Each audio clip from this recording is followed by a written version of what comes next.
जब से हम डिजिटलाइजेशन में पहुंचे हैं तब से साइबर क्राइम का मामले बहुत ज़्यादा आने लग गए हैं। कई तरह के साइबर फ्रॉड्स हो रहे हैं। इसी के अंदर एक डिजिटल अरेस्ट करके एक साइबर क्राइम है। वो क्या है, कैसे होता है, उसके बारे में एक वीडियो हम आपको बताएंगे। साथ ही बताएंगे कि जो साइबर एक्सपर्ट्स हैं पुलिस महकमे के, वो इनके बारे में क्या कहते हैं। आप बताओगे ना यार, क्या नाम है लड़के का मेरे? भाई हमें तो वाईफाई करवा दे, आपकी बात करवा देंगे वरना सॉरी कर। हाँ तो ठीक है, मेरे लड़के का नाम महावीर है। महावीर क्या नाम है? महावीर सिंह चौहान। हाँ महावीर सिंह चौहान जी, राइट है सर। ये आपका लड़का अरेस्ट हो चुका है, ये बात कीजिए अपने बेटे से। हाँ बात करो। जी। हेलो पापा हमारे पुलिस वाले गलती हो गया पापा।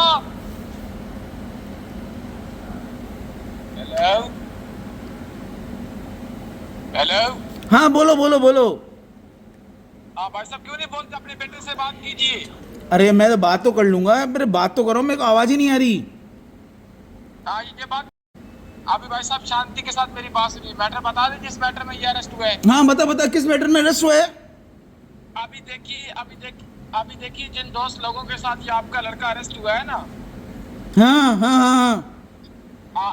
आज से 3 दिन पहले एक इसका दोस्त लड़की का रेप करके भागा था। अच्छा। ट्रेसिंग पर लगाया हुआ था, लोकेशन पर लगाया हुआ था। आज अच्छा। जब हम इसके दोस्त को अरेस्ट करने के लिए गए थे, गिरफ्तार करने के लिए गए थे, तो साथ में आपका लड़का भी पकड़ा गया है। अच्छा। देखिए सर, आपका लड़का बोल रहा था कि सर मैंने कुछ नहीं किया, जो भी किया मेरे दोस्तों ने किया, मैंने कुछ नहीं किया।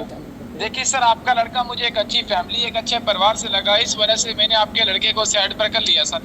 ठीक है। सर अभी तक मैं आपके लड़के को थाने में लेके नहीं गया। अगर इसको मैं थाने में लेके चला गया, इसके ऊपर 365, 392 भी डकैती का केस बन जाएगा। इसकी 8 से 9 साल इसकी जमानत नहीं हो पाएगी। ठीक है यार, मेरा बच्चा तो 3 साल का है। आजकल डिजिटल हाउस अरेस्ट के नाम पर भी ठगी की जा रही है। झूठे केसों की धमकियां देकर सीबीआई, एनसीबी पुलिस के अधिकारी बनकर वीडियो कॉल करके ग्रामीणों को ठग रहे हैं। इसलिए पुलिस अधिकारी कभी भी आपको वीडियो कॉल करके या ऑडियो कॉल करके किसी भी मामले में नहीं धमकाते हैं, तो आपको ऐसे ठगों से बच। नमस्कार साथियों, आज हम बात करेंगे साइबर स्कैमर्स द्वारा नया लेटेस्ट तरीका जो आपको स्कैम का शिकार बनाने के लिए उपयोग किया जा रहा है। कहीं आपके पास भी इस तरीके से कोई कॉल आ सकता है। आपको इस तरीके से अगर कोई कॉल करके आपको ये कहे कि हमने आपके बच्चे को अरेस्ट कर रखा है, उसने कोई किसी लड़की के साथ छेड़छाड़ की है या कुछ गलत करने की कोशिश की है, और अगर आप हमें पेमेंट करते हैं आपके लड़के को हम छोड़ सकते हैं, और इस प्रकार से वो आपको स्कैम का शिकार बना सकता है। अपन आज पूरी जानकारी प्राप्त करेंगे। उससे पहले अगर चैनल पे नए हैं तो चैनल को सब्सक्राइब करें। वर्तमान में जो टेक्नोलॉजी का उपयोग बढ़ा है, उससे स्कैमर्स द्वारा आप लोगों को टारगेट करना शुरू कर दिया गया है। इसमें जो वर्तमान में नए तरीके का फ्रॉड हमारे सामने आ रहा है, उसमें यह है कि साइबर ठग होता है। उसके द्वारा आपके बच्चे की, आपके लड़के की, आपकी लड़की जो भी उदाहरण है, उसकी कोई ना कोई निजी जानकारी प्राप्त की जाती है। प्राप्त करने के बाद आपको कॉल किया जाता है। इसमें बेसिकली उन लोगों को ज़्यादा टारगेट किया जा रहा है जिनके बच्चे उनसे, अपने माता पिता से दूर रहकर कहीं कोचिंग संस्थानों में या कहीं हॉस्टल में पढ़ाई कर रहे हैं या तैयारी कर रहे हैं। उन लोगों को ज़्यादा टारगेट किया जा रहा है। होता क्या है कि एक लड़का होता है, उसके परिवार में परिजन के पास एक कॉल आता है।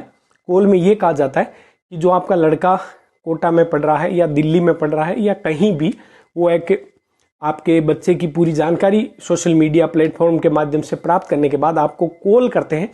कॉल करने के बाद आपको ये कहा जाता है कि मैं दिल्ली क्राइम ब्रांच से बोल रहा हूँ, आपके लड़के ने किसी लड़की के साथ कुछ गलत हरकत की है या छेड़छाड़ की है, और हमारे पास लड़की के द्वारा रिपोर्ट दर्ज कराई गई है, और उस रिपोर्ट के बेस पे हमने आपके लड़के को अरेस्ट कर रखा है। अगर आप इस मामले को सेटलमेंट करना चाहते हैं, आप इस मामले को रफा दफा करना चाहते हैं, तो आपको हम एक चांस देते हैं, आपको एक मौका देते हैं।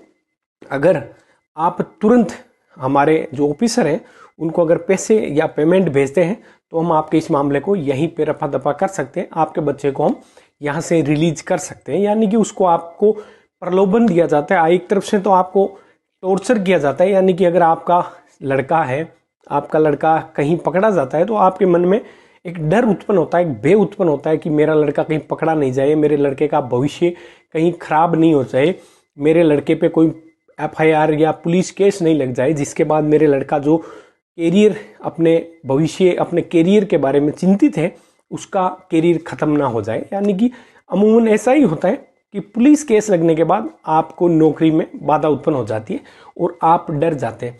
तो जैसे अपन कॉमन सेंस यूज नहीं करते हैं और अपन क्या करते हैं, उनको तुरंत पैसे भेज देते हैं कि सर मैंने आपको पैसे भेज दिए, आप मेरे लड़के को छोड़ दीजिए, मैं आपसे रिक्वेस्ट कर रहा हूँ, अब दोबारा ऐसी गलती नहीं होगी। लेकिन अगर आपने पैसे उनको भेज दिए तो आप बहुत बड़ी गलती कर रहे हैं, आप बहुत बड़े साइबर स्कैम का शिकार हो रहे हैं। कभी भी इस प्रकार से अगर आपके पास कॉल आता है, आपके लड़के को अरेस्ट करने की बात की जाती है, तो सबसे पहले आपको क्या करना है, मैं तरीका बता रहा हूँ। आपको अपने लड़के से कांटेक्ट करने की कोशिश करनी है, आपके लड़के से कॉल पे बात करें कि कुछ ऐसी घटना हुई है या नहीं हुई है। अगर बाय द वे आपका लड़का कहीं हॉस्टल्स में रह रहा है, वहाँ पे कॉल फोन अलाउ नहीं है, तो आप हॉस्टल वार्डन से कांटेक्ट कर सकते हैं, उसके टीचर्स से कांटेक्ट कर सकते हैं और उनसे ये जानकारी प्राप्त कर सकते हैं कि क्या मेरे लड़का अभी वर्तमान में हॉस्टल में है या कहीं और है, क्या मेरी उनसे बात हो सकती है। और आप लोग ज़्यादा उससे फिजिकली कांटेक्ट करने की कोशिश करें, उससे कनेक्ट होने की कोशिश करें, उसके बाद ही कोई एक्शन ले। अन्यथा अब उन लोगों द्वारा आपको एक तरीके से मेंटली टॉर्चर किया जा रहा है। यानी कि मेंटली टॉर्चर इस प्रकार से हो गया, अब मेरा एक लड़का है और उसको अगर पुलिस ने पकड़ लिया तो मेरा क्या होगा, मेरे बेटे का क्या होगा, उसका क्या हाल होगा। अपन क्या डर जाते हैं, फिजिकली और मेंटली दोनों तरीके से अपन डर जाते हैं और डर भय के कारण अपन उसको पेमेंट सेंड कर देते हैं और इस प्रकार से वो लोग आपके साथ बहुत बड़ा साइबर स्कैम कर सकते हैं। तो आप लोग ध्यान दें, कभी भी इस प्रकार से आपके पास अगर कोई कॉल आता है तो आप उसके कहे अनुसार पेमेंट नहीं करें, क्योंकि उन लोगों द्वारा आपको डर दिखाया जाता है, आपको भय दिखाया जाता है और भय के कारण आप लोग उनको पेमेंट सेंड कर देते हैं।